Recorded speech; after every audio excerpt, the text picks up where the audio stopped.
The Roman Empire would not have lasted nearly 5 centuries without the great men who were worthy of all the statues, triumphal arches, and amphitheaters erected in their honor. Most people would have Julius Caesar as the first name on that list, but Caesar was not an emperor.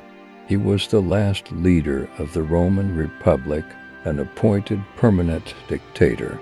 After his assassination in 44 BC, his appointed successor, Octavian, fought his rivals to gain full power. When the Roman Senate named him Augustus in 27 BC, he became the first Roman emperor. Caius Octavius, 63 BC, 14 AD, founded the Roman Empire. In 27 BC, he was the grandnephew of Julius Caesar.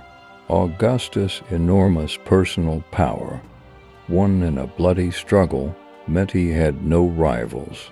The 200-year Pax Romana began. Augustus conquered Egypt, Dalmatia, and her northern neighbors. The empire grew south and east into Africa, north and east into Germany, and southwest into Spain. Buffer states and diplomacy secured the borders. The revised tax system made it possible to maintain a new standing army and Praetorian guards. Couriers quickly carried the official news along the roads. Rome was transformed with new buildings, police, fire department, and decent local administrators.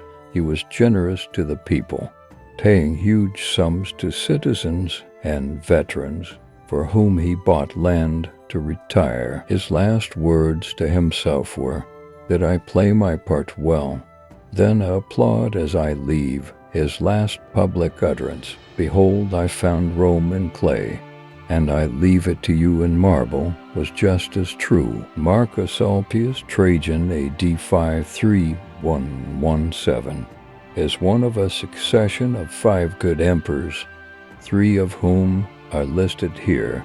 He was the most successful military in Roman history, expanding the empire to its greatest size. Trajan annexed gold-rich Dacia, parts of Romania, Moldova, Bulgaria, Serbia, Hungary, and the Ukraine, conquered the Parthian Empire and what is now Iran, passed through Armenia and Mesopotamia to extend Rome's sphere of influence to the Persian Gulf. He built houses well, hiring the talented Apollodorus of Damascus as his architect. His victory in Dacia was memorialized by a column, and the forum and marketplace of his name improved the capital.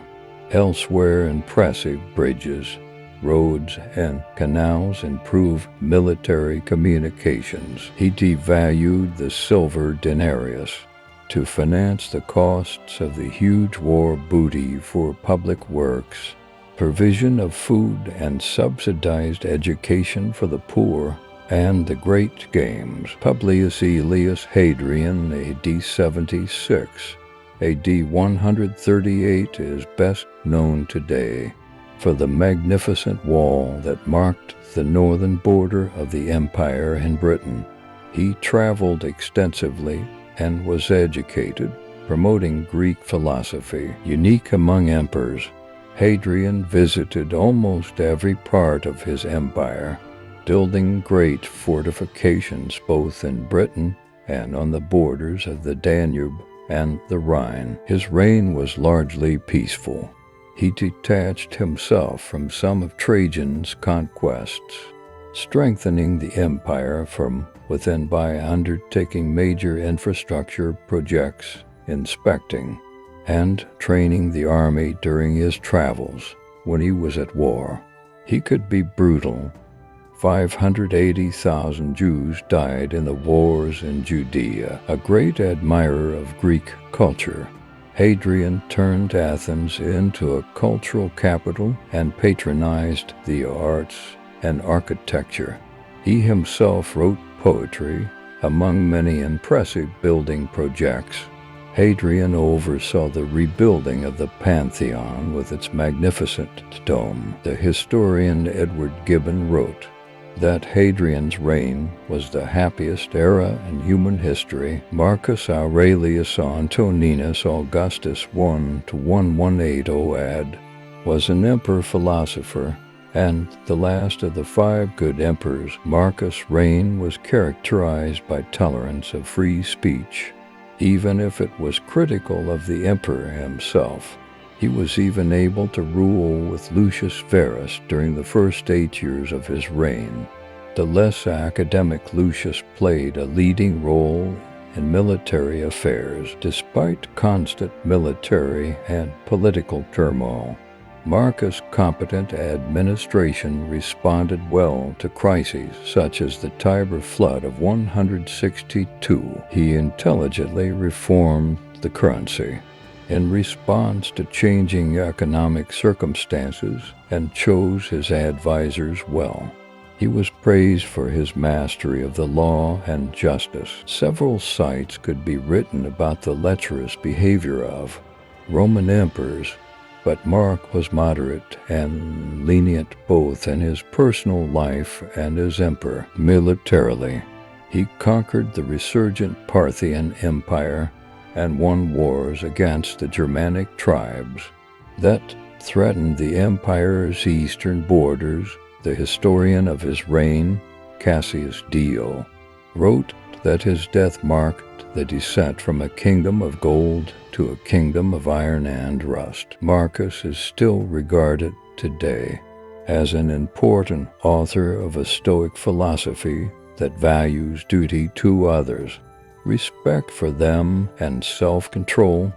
His 12-volume Meditations, probably written during the campaign and for his own use, became a bestseller in 2002. Lucius Domitius Aurelianus Augustus, 214-175 AD, ruled for a short time, but he restored the lost provinces of the empire and helped end the crisis of the 3rd century. Aurelian was a commoner who had gained his power through military growth. The empire needed good soldiers, and Aurelian's message of harmony with soldiers made his goals clear. First, he drove the barbarians out of Italy, and then out of Roman territory.